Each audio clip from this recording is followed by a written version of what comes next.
All right. So in elementary microbiology of any elementary class of any subject, you're expected to talk a little bit of history on that subject, right?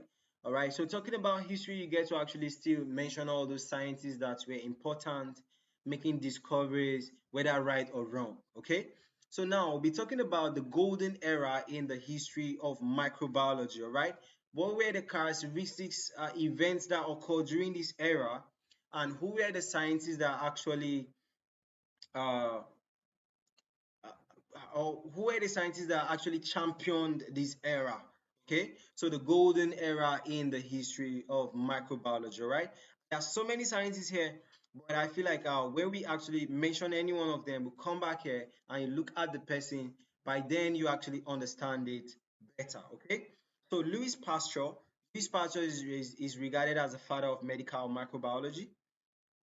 He pointed out no growth took place in swan neck tubes because dust and germs had been trapped on the walls of the curved neck. Okay, but if the necks were broken off so that the dust fell directly into the flax, microbial growth commenced immediately. Okay, it means that if microorganisms are trapped out of a glass container and they are not allowed entry into the glass container, they won't really cause any problems, right? Till they actually get in. Okay, and there is actually a substance inside there. Then Louis Pasteur in 1897 suggested that mild heating at 62.8 degrees Celsius for 30 minutes rather than boiling was enough to destroy the undesirable organisms without ruining the taste of the product or the taste of food or drink. All right. So this process was what was called was pasteurization. Basically, the process of food preservation without you getting to destroy the taste of the food. All right. So this is what Louis Pasteur, and he was a scientist in the golden age of microbiology. So let's move further on Louis Pasteur. He invented the process of pasteurization, fermentation, and development of effective vaccines like vaccines for rabies and anthrax. All right. Pasteur demonstrated disease of silkworm. He demonstrated that disease of silkworm was due to a protozoan parasite. Okay. What are other contributions of Louis Pasteur? We said that he coined the term microbiology. So the whole concept of microbiology was coined by this man. He also coined the term aerobic and anaerobic because he dealt with all this fermentation and stuff like that. All right. So basically, I was basically trying to differentiate between respiration with air and respiration with no air. Okay. So guys, he disproved the theory of spontaneous generation or germination. Spontaneous generation or germination is basically like, okay, you saying that uh, microorganisms just develop like, okay, sorry, living organisms just develop like that from non-living organisms. All right. He disapproved that. He demonstrated that anthrax was caused by bacteria. He also produced the vaccine for the disease. Okay. He developed life attenuated vaccines for disease. All right. Life attenuated diseases vaccine is basically like you isolate the microorganism causing that disease and you weaken it. So when you weaken it, you apply it to the person. So it's like you giving the person the microorganism in weak form. So the immune system of the person will actually like activate. Okay, this kind of thing exists. So they'll prepare themselves. And when the real microorganism come there, the uh immune system will what? Um will not I'm finding the right word for this. Resist it. Okay. So Louis Pasteur, he was a professor of chemistry, University of Lille, France. He made a swan flax goose neck flax or swan neck flax, right? And this is basically the swan necks, right? They call it a swan neck because the neck is as long as that of a swan or a goose. Okay. So also we have scientists like John Tyndall, and John Tyndall discovered high resistant bacterial structure, later known as endospore. He also discovered that prolonged boiling or intermittent heating was necessary to actually kill those spores or destroy the endospore. Okay, so now to make the infusion completely sterilized, a process he discovered is known as what tyndallization. All right, so the process of tyndallization is basically you sterilizing things in the lab. and this process was discovered by this man, John Tyndall. Then we have Lord Joseph Lister, and he is known as the father of antiseptic surgery.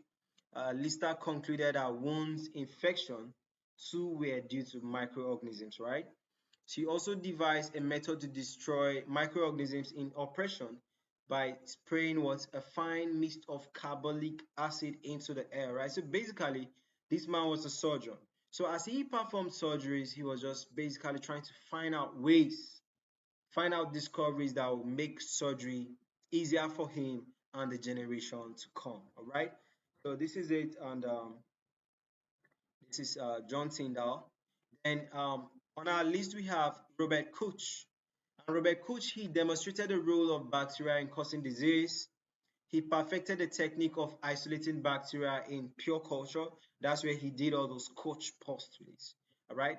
So now Robert Koch used gelatin to prepare solid media, but it was not an ideal because gelatin is a protein and is easily digested by bacteria, and it has a low melting temperature. Okay, we can when once the temperature rise about 25 degrees, it will melt. Okay, so Robert Koch has uh, an assistant in the lab. This is her on the screen. That's Fanny Heath. All right. So she's saying that gelatin was a cultural medium that was not suitable for bacteria. She discovered the agar cultural medium. All right. So we have the Fanny Heath, or fully known as what, Fanny Mills Heath. So she was one of Koch's assistants. She first proposed the use of agar culture media. So agar culture media was not attacked by bacteria, unlike the gelatin. And agar is better than gelatin because of its high melting point, that's 96 degrees, and also solid fine points, right? That's 40 to 45 degrees Celsius, right? Then Petri dish is the person who developed the Petri dish. That's the famous Petri dish that we use in the lab in the day-to-day activity, all right? And the Petri dish is a solid container. It's a container used for solid culture media, right? So this is it. This is a Julius Richard Petri. He was born on the 31st May 1852, and he died 20th December 1921, right? So we still have other scientists like Edward Jenner. He was first to prevent smallpox. That means he developed vaccine against smallpox. So he was also the first to develop the technique of vaccination, right? Preventive medicine. Alexander Fleming, he discovered penicillin from what? Penicillium noctatum, and this penicillin would destroy several pathogenic bacteria. All right.